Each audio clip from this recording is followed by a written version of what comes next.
Hare Krishna. So, welcome everyone on our Tuesday evening class.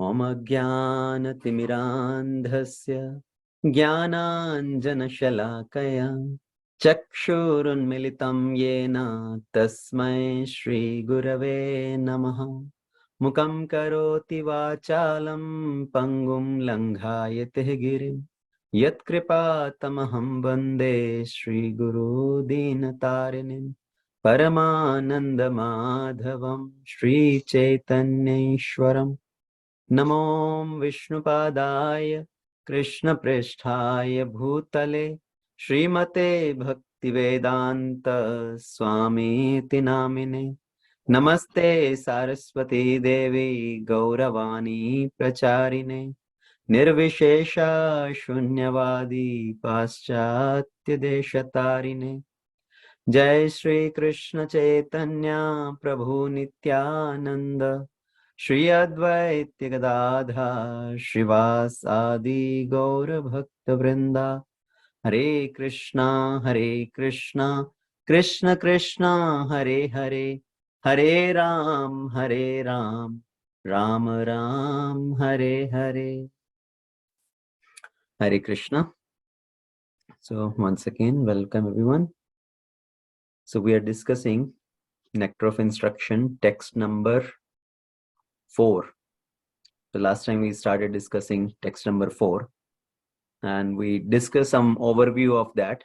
So today we'll continue with that and go into more details about Nectar of Instruction, those 6 loving exchanges among the devotees. So that verse says, Dadhati pratigrahanati gruhyam akhyati prachati bhunkte bhojyate chaiva shadvid bhakpriti lakshanam. So it's kind of a mutual reciprocation. Dadhati pratigrahanati bhunkte bhojyate guhyam akhyati prachati. So what are these 6 loving exchanges? Giving gifts to other devotees and receiving gifts from them. Serving prasadam to other devotees and accepting prasadam from other devotees. Revealing our mind in confidence to other devotees and inquiring from other devotees.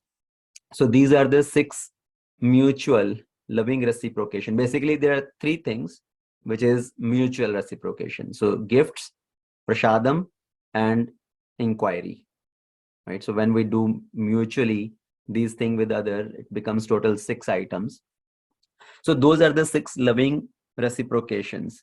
So last time we started discussing, first of all, what is the importance of developing relationship, right? The mechanism of relationship. Everybody want to be loved, everybody want to be valued, respected, but we sometimes do not understand the responsibility behind that. What is the mutual duty towards each other to feel that love, affection, respect? And so what are the different factors, the values behind developing relationships? So we discussed those values. What are these values? It is commitment, honesty, integrity, loyalty, being dutiful, right? And so like that, we discussed these qualities which governs the principles behind developing relationships. And we talked about how to develop these relationship. It's a universal principle. What these 6 things which we are talking about, these are universal principle. It's not just within devotee community, actually among any relationships, be it a relationship with Krishna, among other devotees, with our family members, within 2 business partners. So these exchanges hold true everywhere. So what are these 6 loving exchanges again? Dadhati, giving gifts. And then we talked about giving gifts to superiors, right? When we give gifts to superiors in the sense to our guru, our elderly family members or to Krishna. So that time when we give something to our superiors, it should be something which is fresh, which is new. For example, when we offer bhoga to Krishna, it is something which is cooked fresh. When we offer garland to Krishna, it is something which is garland is prepared nicely, beautifully, fresh garland. So same thing when we offer to Guru, senior devotees, we offer something which is fresh, which is new. But when we are receiving something from our superiors, it could be something which is even used by them. So we receive them as their prasad, as their mercy.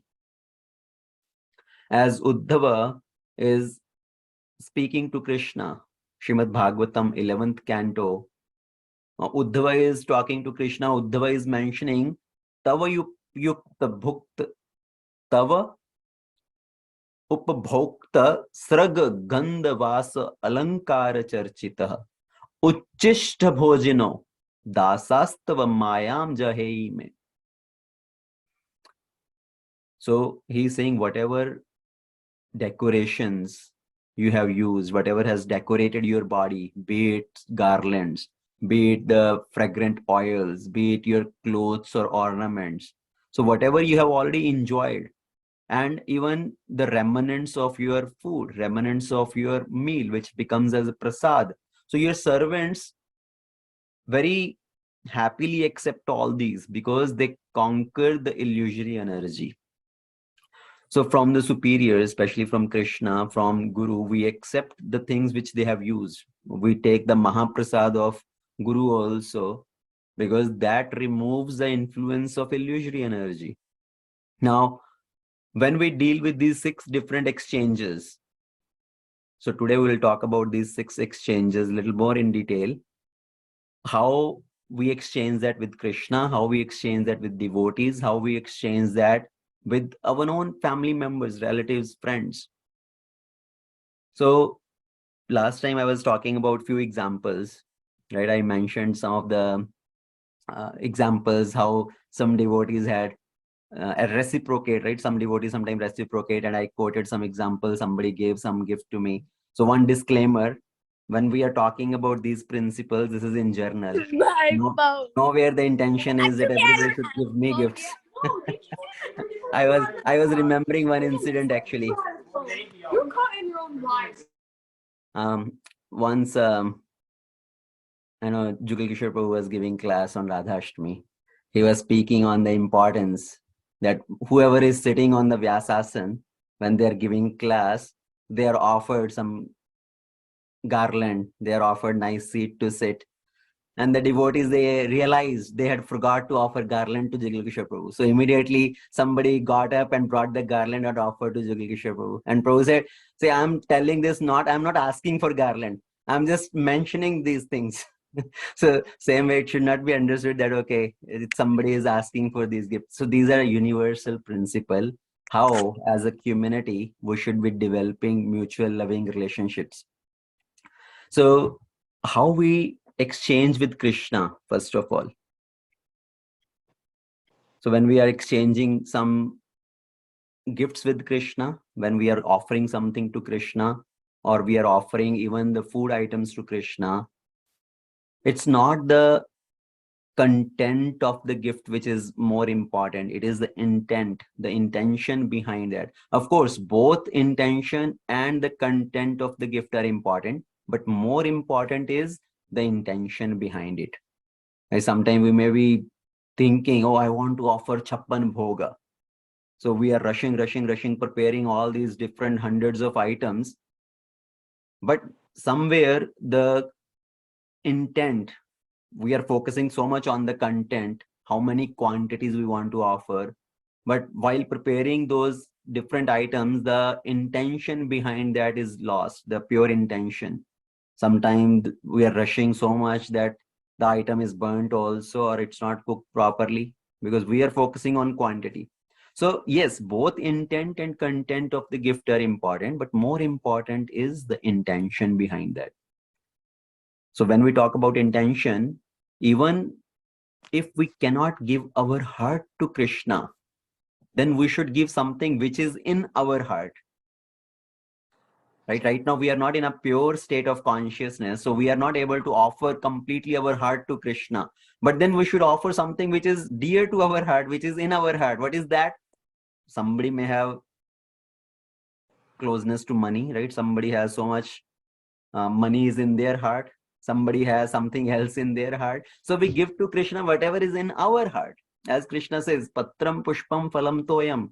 Whatever somebody offers to me, if it is offered with love and devotion, then I accept it.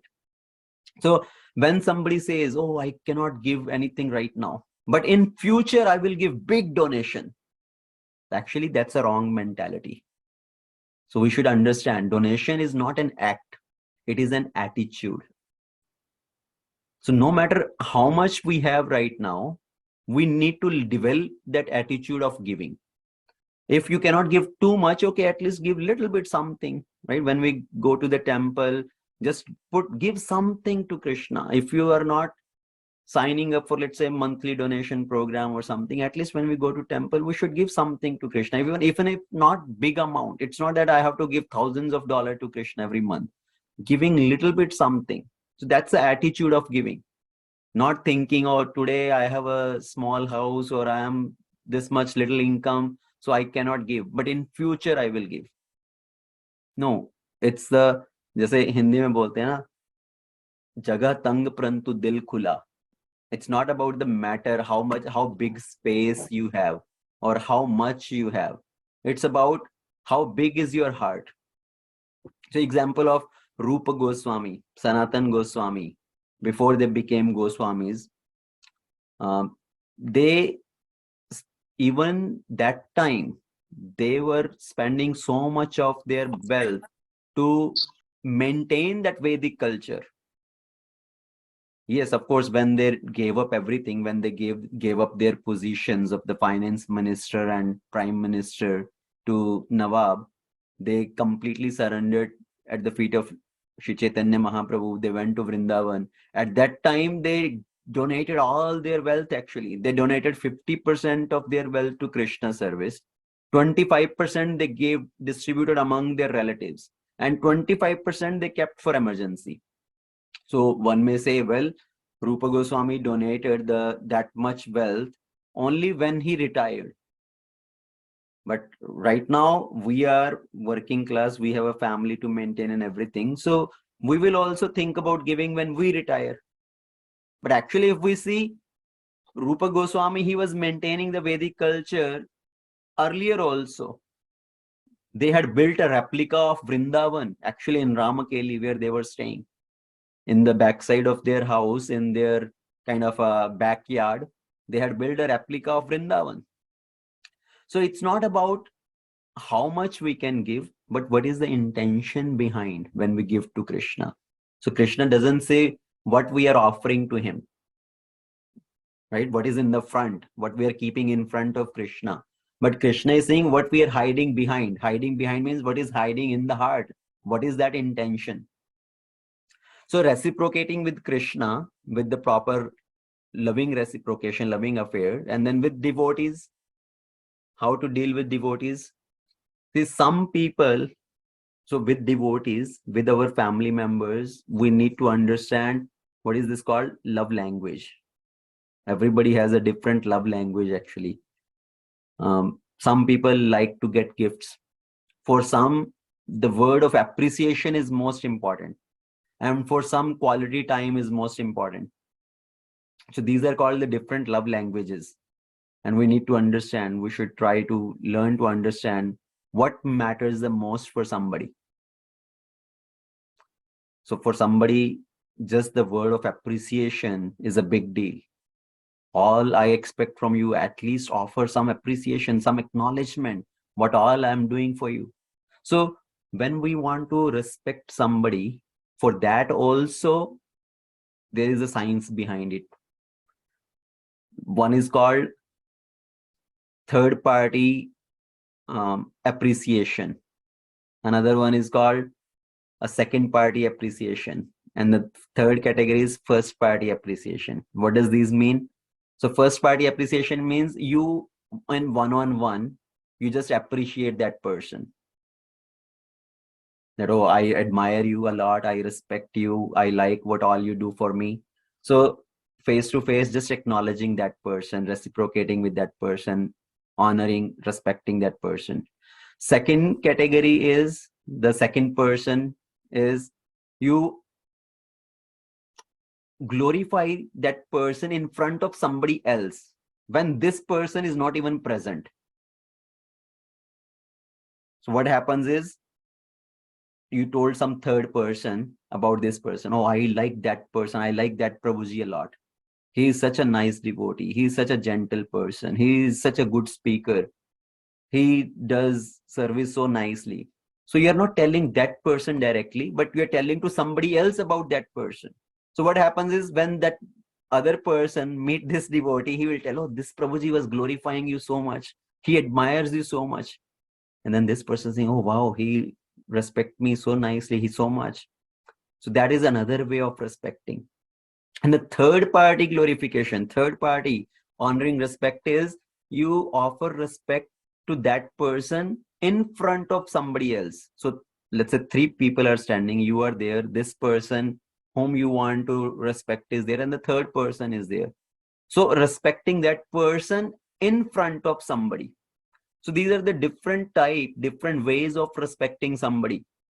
Now, which matters the most is when you respect that person in front of somebody else, because in front of himself alone, right, when you are speaking to that person alone, that time it may be just out of obligation, you are trying to praise that out of obligation. But when you are respecting that person, acknowledging that person in front of a third person, that is more meaningful. That means then you are genuinely speaking, genuinely saying, because you will not artificially glorify somebody in front of somebody else. So in front of somebody else, when we praise somebody, then that's more meaningful. Chaitanya Mahaprabhu actually exemplify this point. He wanted to glorify Rupa Goswami. Rupa Goswami had composed one verse which depicting the mind of Chaitanya Mahaprabhu. And Chaitanya Mahaprabhu took Rupa Goswami in the association of his close associates and started praising Rupa for his poetry. So Chaitanya Mahaprabhu is showing this principle himself by his behavior. So as I said, for some people, receiving gift is more meaningful. So for some people, word of appreciation. For some people, quality time. A devotee may think, all I need is some time with you. I want to spend little quality time with you. I want to ask you some questions.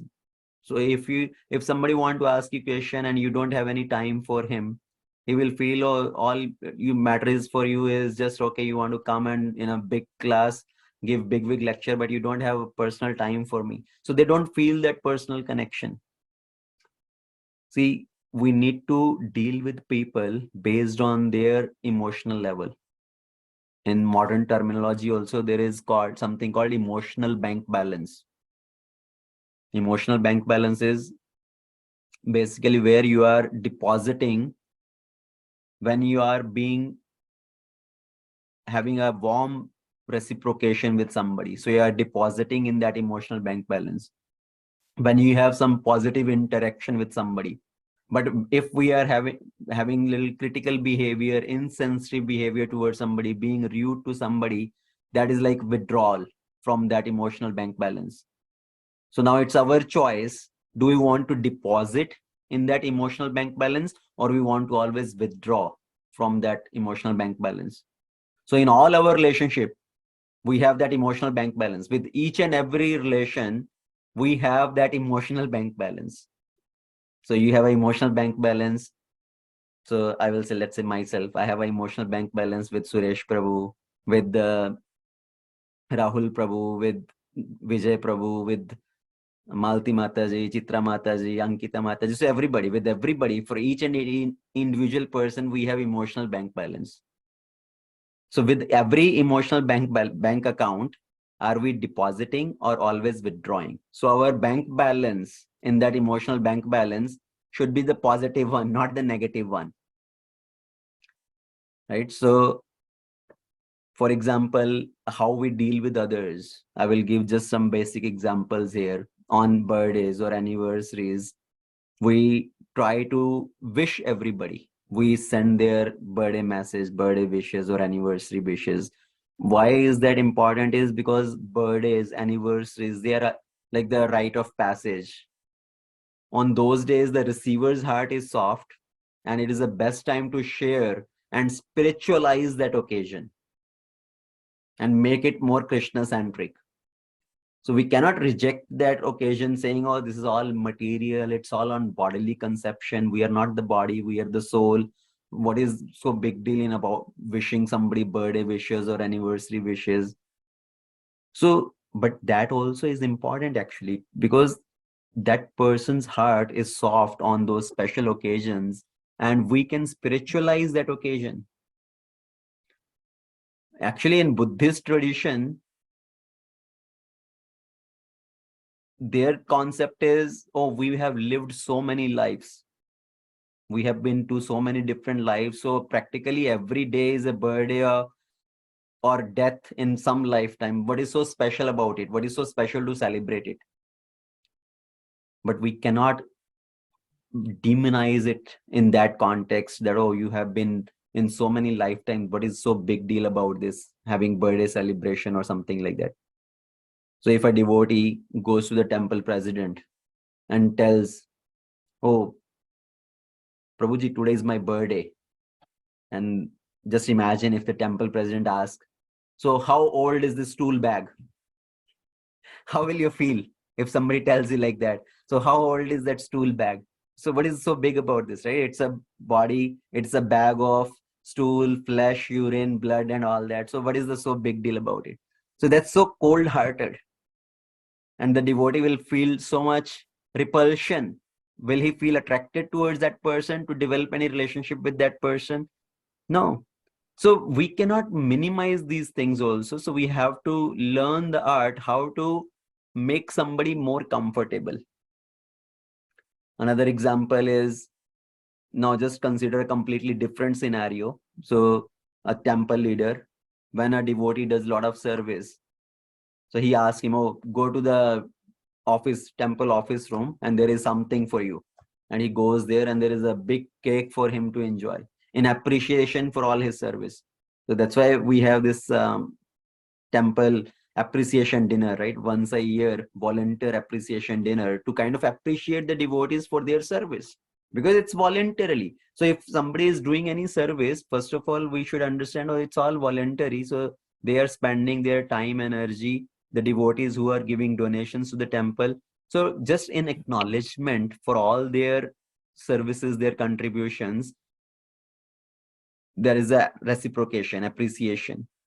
So with devotees also, we need to have that reciprocation. Dadhati grahanati.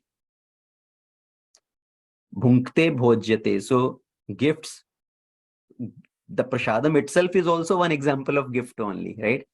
If we cannot give something else to somebody, at least we can give them little prashadam. So, oh, Prabhuji, today is your birthday. I cooked this thing specially for you.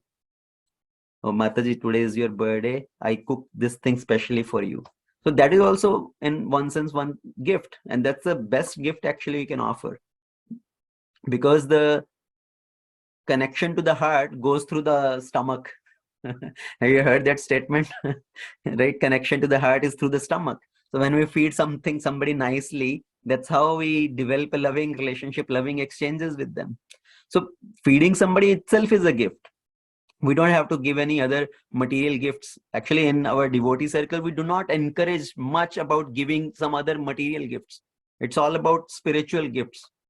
If at all we want to give something to somebody, giving them some item of devotional needs, giving them some incense, right? Some chandan, some book, giving them some kurta, some sari, dhoti, something like that. So just item which could be of spiritual use.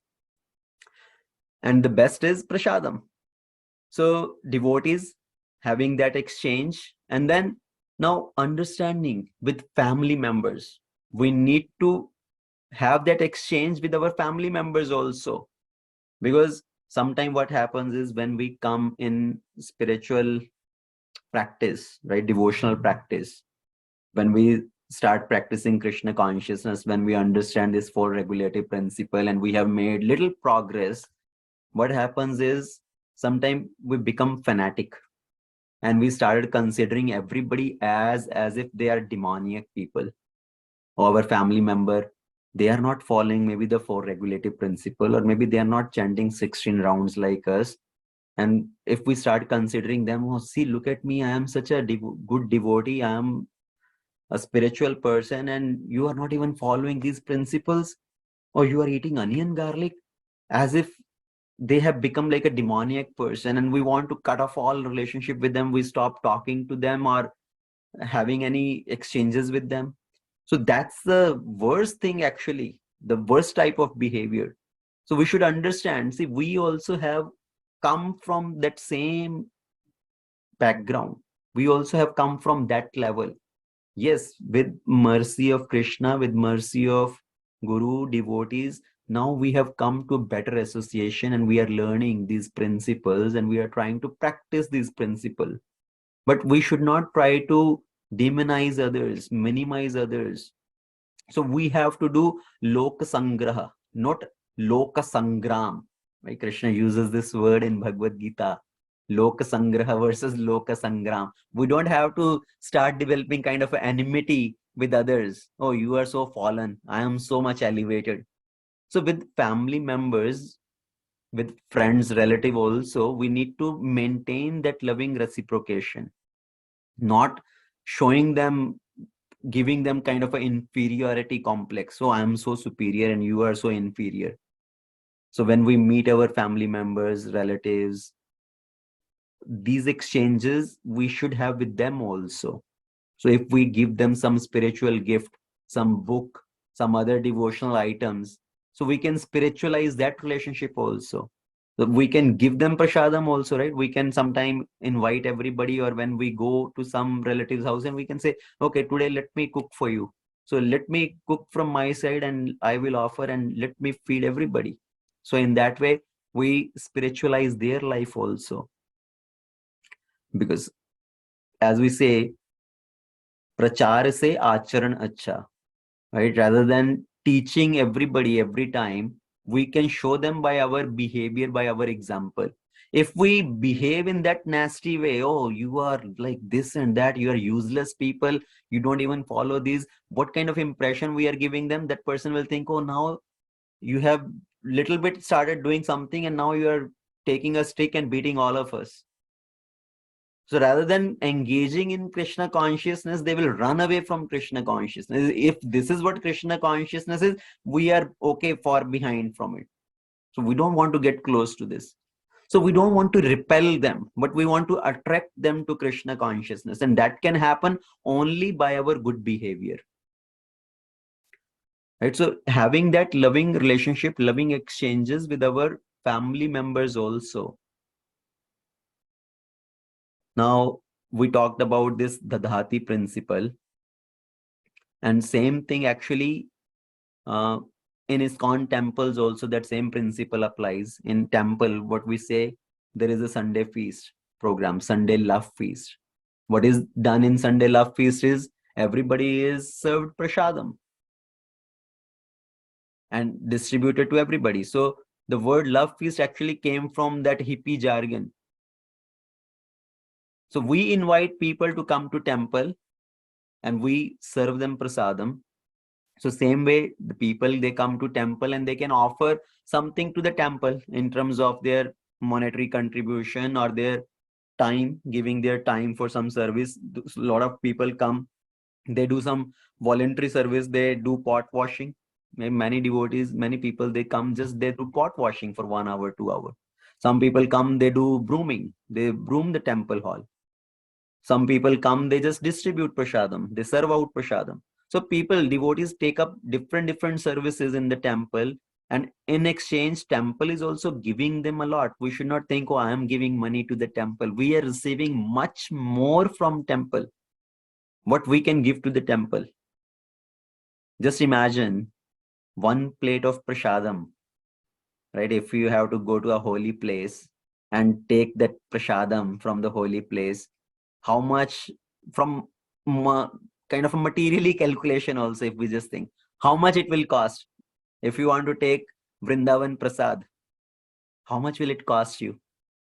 You will fly to Vrindavan, maybe spend $1,000, $1,200, $1,500 to fly to Vrindavan, go there, take darshan, and then take some prasadam. So one plate of prasadam in Vrindavan in temple there will cost you $1,500. So here you are coming to the temple, you are receiving prasadam, which is also equivalent to that prasadam which you are receiving in Vrindavan.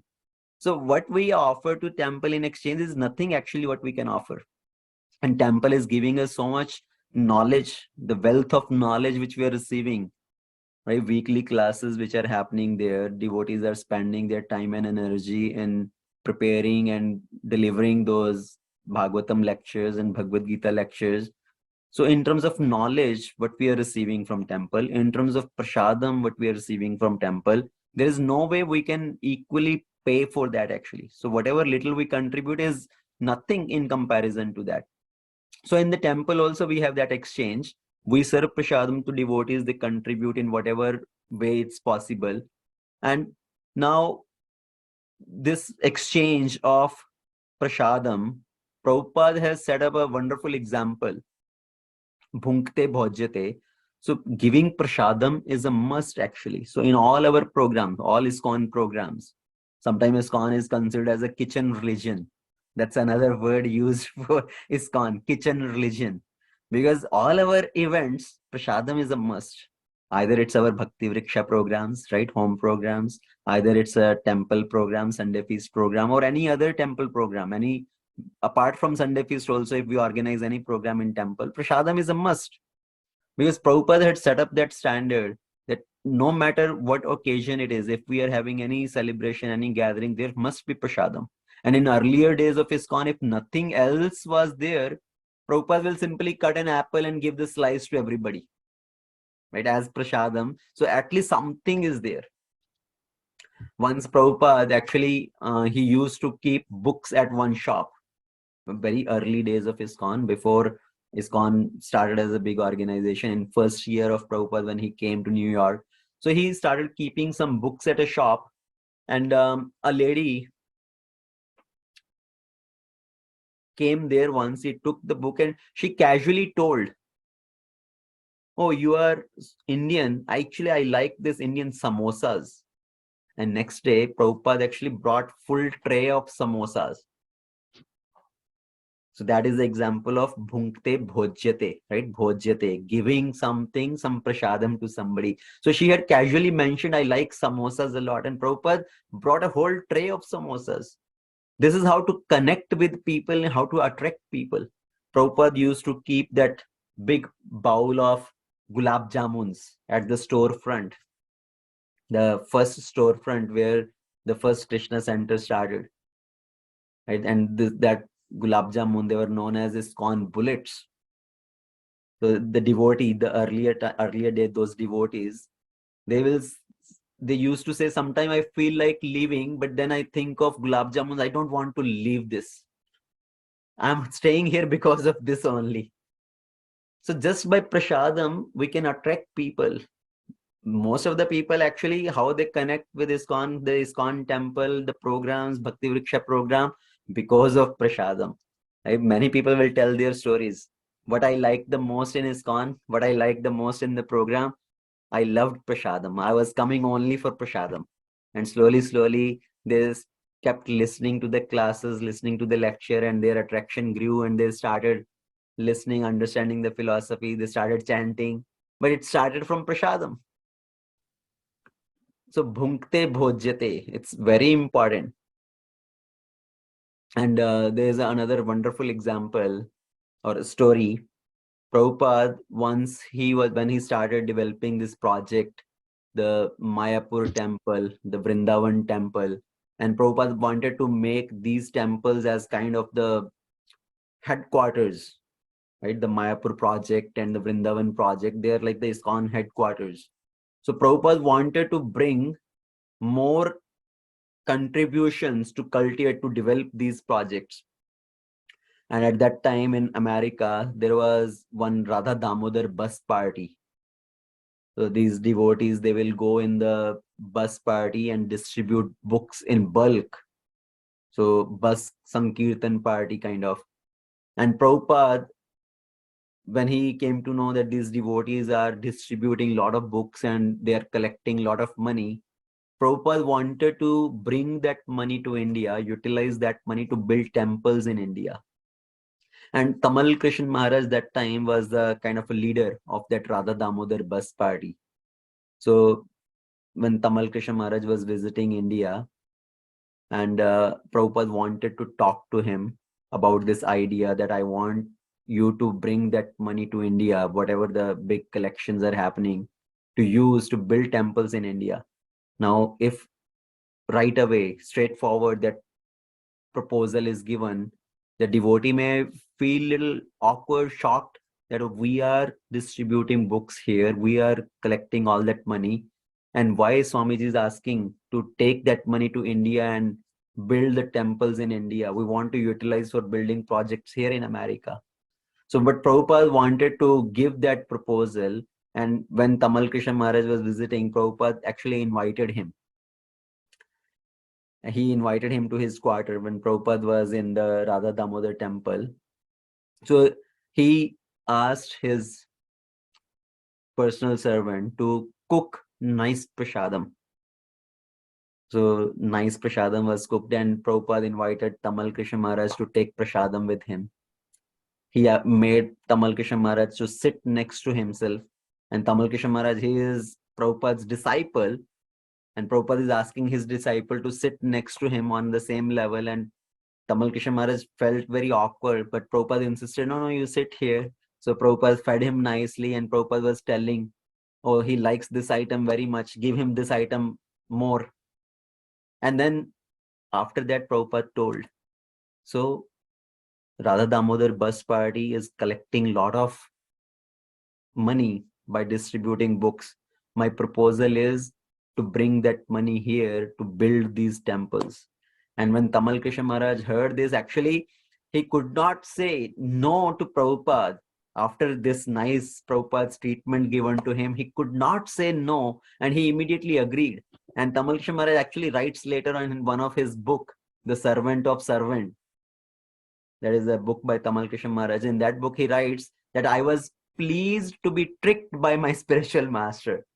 So he's saying that I was pleased to be tricked in the sense he was saying that if he could have asked me directly, my ego may have come in the way.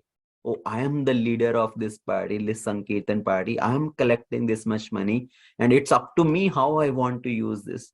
So my ego may have come in the way, but because of Prabhupada's this nice treatment, how he treated me, my ego was shattered. I could not say no to Prabhupada. So this example is also what is Prabhupada demonstrating is how by our loving exchanges, by feeding prasadam to somebody, how the people become so much reciprocative, how we can win over others' heart. So that is one of the wonderful example. And that same way, the loving exchanges we see between Krishna and Sudama.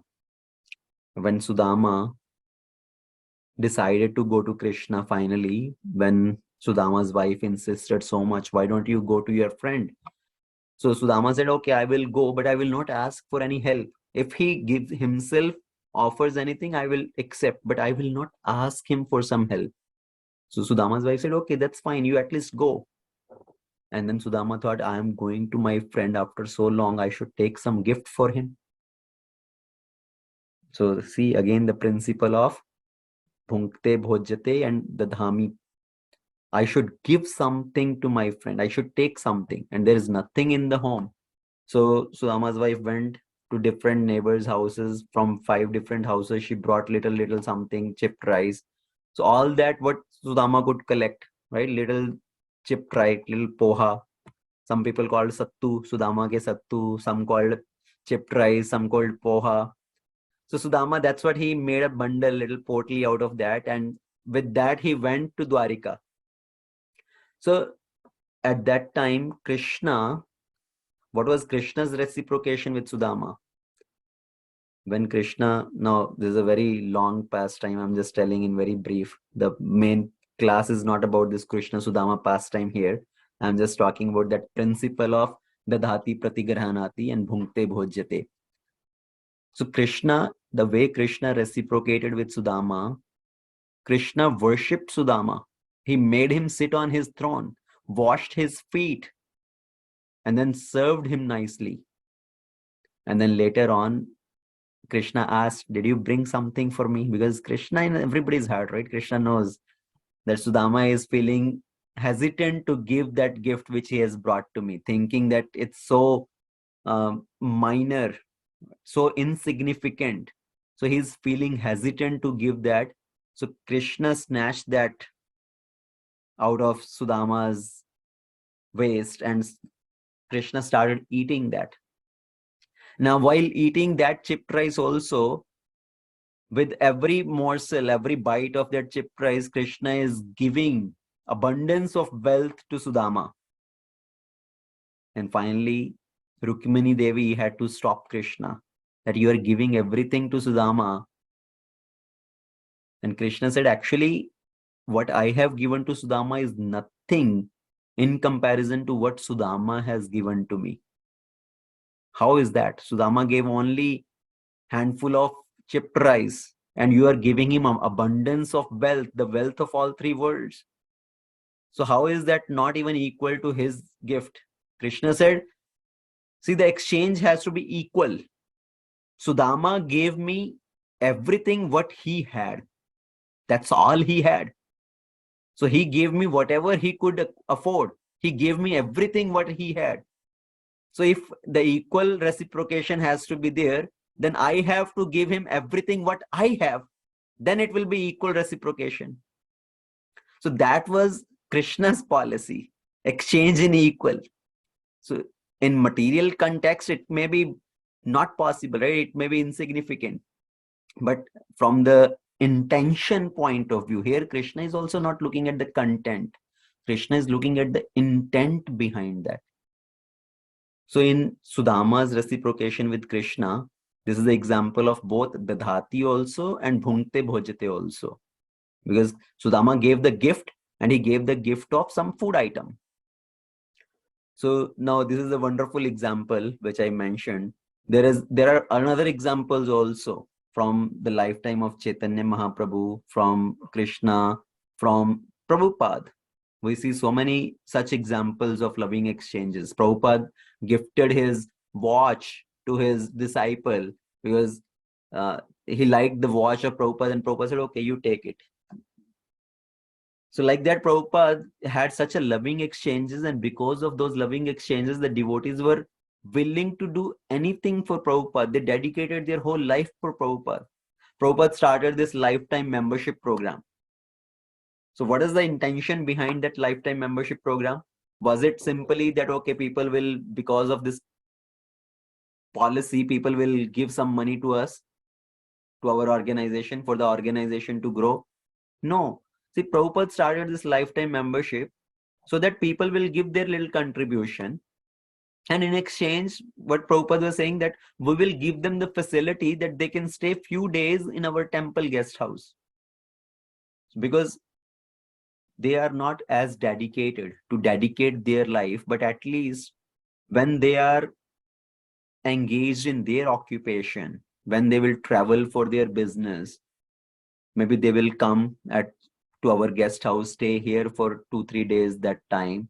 So daytime they will go do their business, their occupational responsibilities, but in the morning time and the evening time they will stay in the temple. They will attend temple program, they will attend Mangalarati, they will listen to some kirtan, they will listen to some katha, associate with the devotees. So it's a mutual reciprocation, mutual benefit. Yes, they will give their little contribution, but in the exchange, they are also receiving much more than that. So that is the importance of these exchanges. Now, coming to the point of Guhyam Akhyati Prachati, that's one of the very important point actually. What is most guhyam? What is the most confidential? In Bhagavad Gita, Krishna talks about guhya, guhyatra, and guhyattama. Right? So what is guhyattama? That is bhakti. So in the 9th chapter, Krishna is speaking about that. Now I'm going to explain the most confidential knowledge to you. And what is Krishna speaking about is bhakti.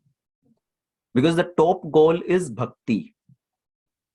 So that is the guhyam, and guhyam akhyati prachati. When we exchange with each other, that is the most important thing, to reveal our heart, to inquire from somebody. So devotees are seen doing dadhati pratigrahanati bhunkte bhojyate, but many times we forget to do guhyam akhyati prachati. We don't reveal our heart to others. We don't inquire from the other devotees.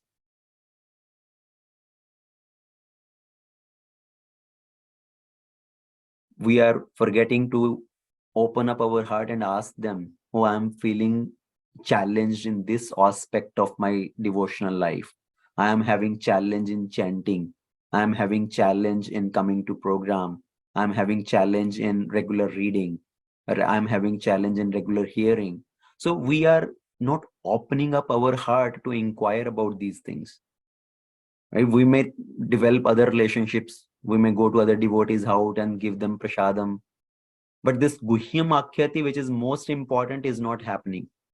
Even in the class, we come, we attend the class, but how many really open up to ask questions? Until we ask questions, until we clarify our doubts, we don't make that progress until we take that step. I will be very honest, actually. Out of all the devotees, I will say 5%, 10% who will try to open up their heart and try to inquire. Right? For other scenarios also, I am having this particular challenge in my work life. My work is taking too much time. How should I balance my life?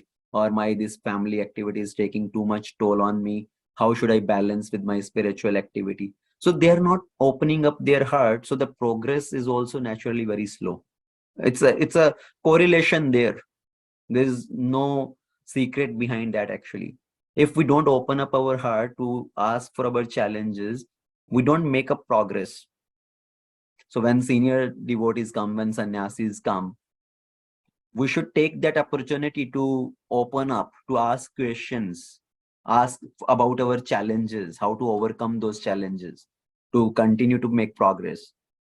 So if we don't do that, our progress is choked, our progress is very slow. So guhyam akhyati, it's very important. So association should be at 3 different levels. Association with our equals, association with our juniors, association to our superiors. When we associate with equals, generally in material context, when people associate with their equals, what happens? There is a feeling of competition. So that's a material contamination is there. When people are in association with their inferiors, their juniors, then there is exploitative mentality, exploitation. And when they are in presence of their superiors, they feel envy. Oh, why he is better than me, he is superior to me, why I am not at that position? So having that envy. So in the material association, the feeling of competition, feeling of envy, the exploitative mentality, that is there. But in the spiritual association, when we associate with equals, with our superiors, with those who are inferior to us, junior to us, how we should deal with them? So there is the concept of prema, maitri, kripa.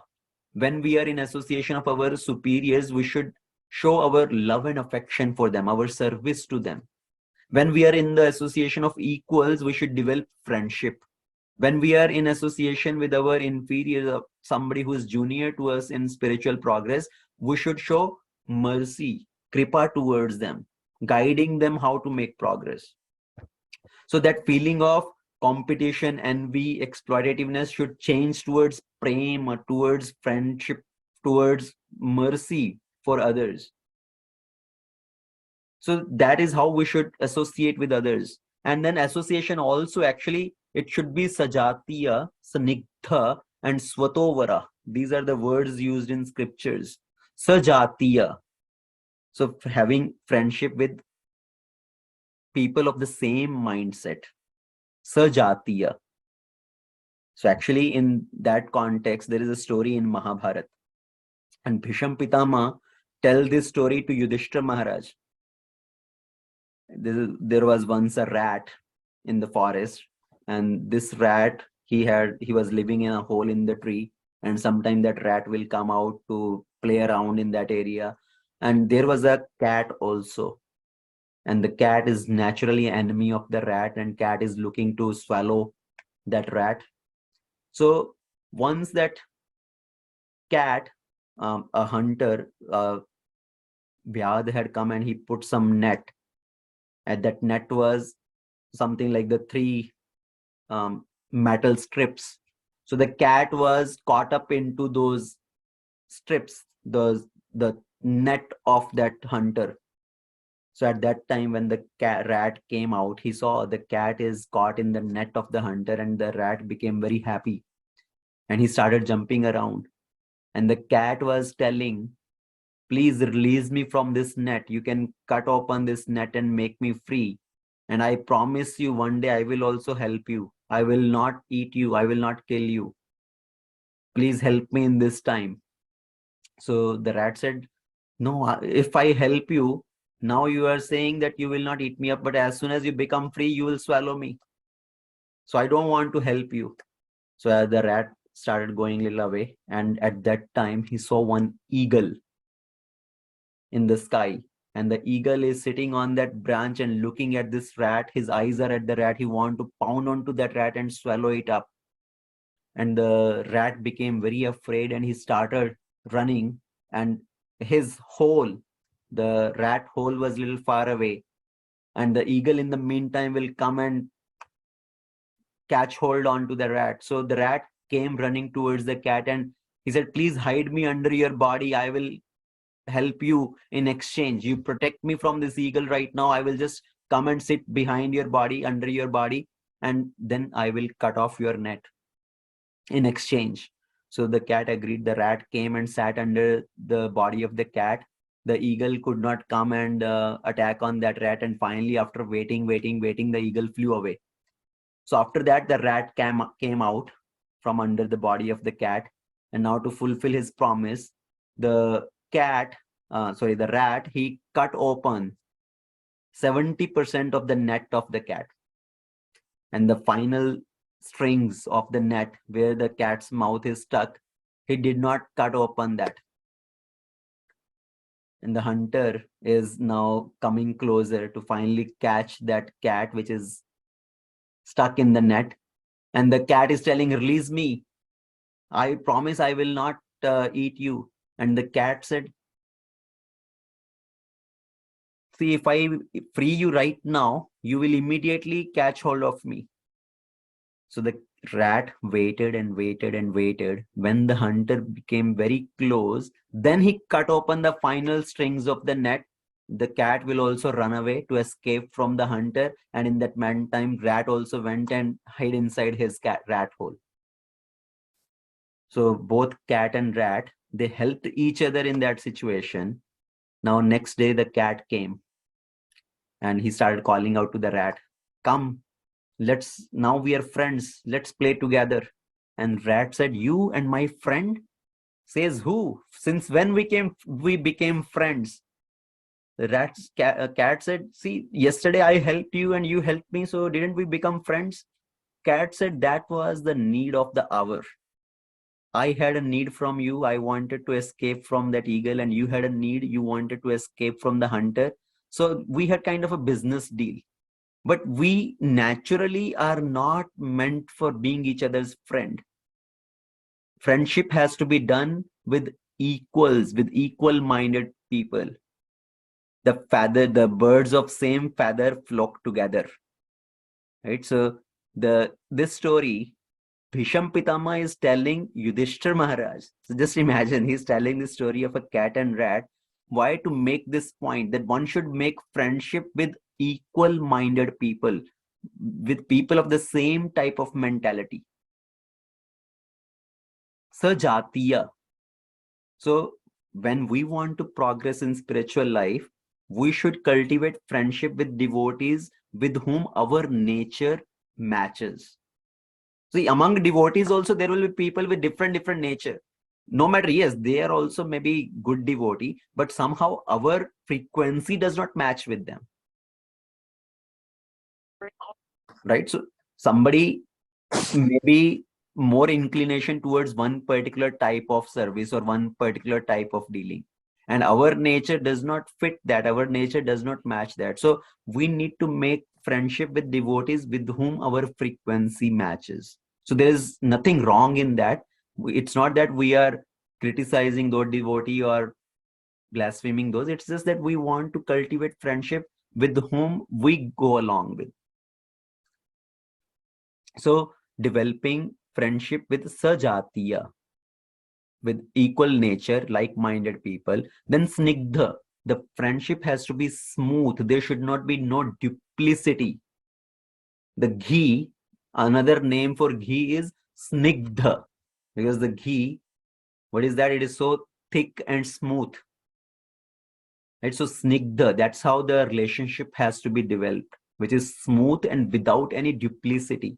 If you add water into the ghee, it will not mix together. The ghee will be separate, water will be still separate. So in that loving relationship, there is no place for duplicity. Then swatovara. Swatovara means we should associate with more advanced devotees than us also, who are more advanced, who are more learned, who have so much knowledge, because the knowledge flows from higher to lower. See, water also, if you see, the water naturally flows from higher to lower. If you have to take water from lower to higher, you have to do so much struggle, put some pumps and all, and with the pump you have to lift the water. So same way, knowledge also naturally flows from higher to lower. So we should associate with more advanced devotees also. That is the principle of association, actually. 33, 33, 33. 33% of our time spending with devotees who are more advanced, 33% of time spending with devotees who are equal to us, and 33% who are junior to us, to kind of training them, to teaching them. So we should do this principle of dadhati pratigrahanati bhunkte bhojyate and guhyam akhyati prechati, sharing our heart with advanced devotees. Even when two materialistic people come together, for them their intimate connection is on the bodily platform. But when the two spiritual minded people, they come together, their exchange is ultimately talking about Krishna. Intimately, the common object of their love is Krishna. So Ishwara Puri, the disciple of Madhvendra Puri, he was physically serving Madhvendra Puri in his old age. But while serving Madhvendra Puri, he was speaking about Krishna in his final days. So he's serving also and he's speaking about Krishna. So intimately reciprocating, talking about Krishna. Another example is when at Kurukshetra, Krishna arrived there with all his queens. At that time, the Pandavas were also there. So all the queens of Dwarika, when they met Draupadi, they asked Draupadi intimately how she serves her 5 husbands. Whereas all those thousands of the queens, they had one husband. They were saying, we are not even able to serve one person properly, and you are serving 5 husbands so nicely. So what is secret behind this? So that is Guhyam Akyati Prachati, right? Inquiring how to do service.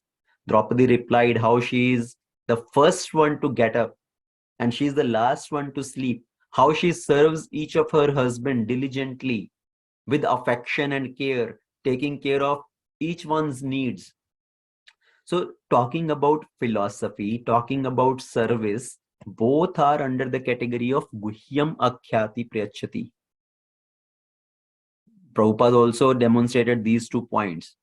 In the morning walks, morning Bhagavatam classes, Prabhupada is talking about philosophy, right? The morning Bhagavatam class, or then he will go on a morning walk with a group of devotees.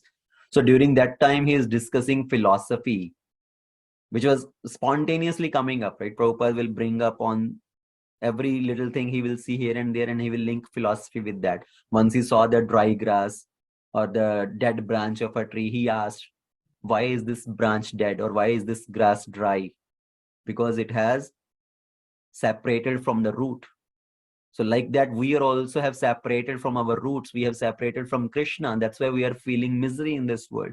So Prabhupada will link everything with philosophy. He will be talking philosophy. And then other times of the day, he will discuss services with the devotees. So Prabhupada will bring Krishna alive actually in the life of devotees, in the life of his disciples.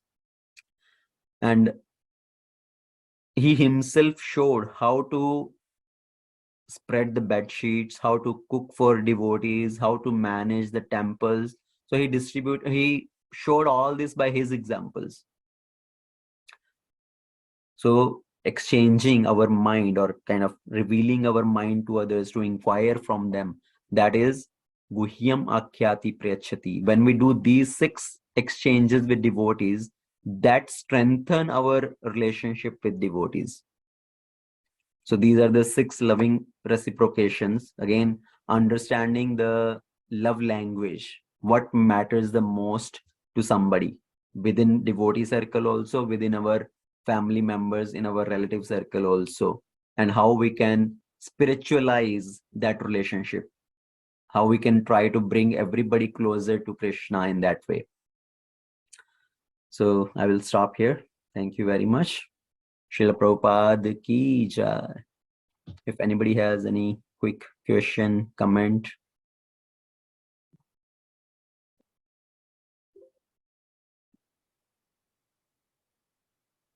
Yeah, Prabhuji, how do you translate the word bhav? In Gujarati, we say, or is Sanskrit has a bhav word? Sanskrit has the word bhav, yes. But bhav is the most important thing in the spiritual life. Yes. Strong feeling about God and samarpan and bhav are the most. Right. That's why we say, right, it has to be from the heart, not just externally. Sometimes we may smile externally, right? When you look at others, when you meet somebody, you may externally give a big smile. But is it really coming from the heart? We may show off to people, but the bhav is what really matters. That's why for Krishna also it says bhavagrahi janardhana. He accepts our bhav, right? He is hungry for our bhav, not for external things which we offer to Krishna. So same way with devotees, there has to be straightforwardness, no duplicity in those relationship, in those exchanges, that we are doing something to get a favor from them or make them do what we want. Kind of exploitative mentality that brings exploitative mentality. So without any exploitativeness, being straightforward and being very open and honest.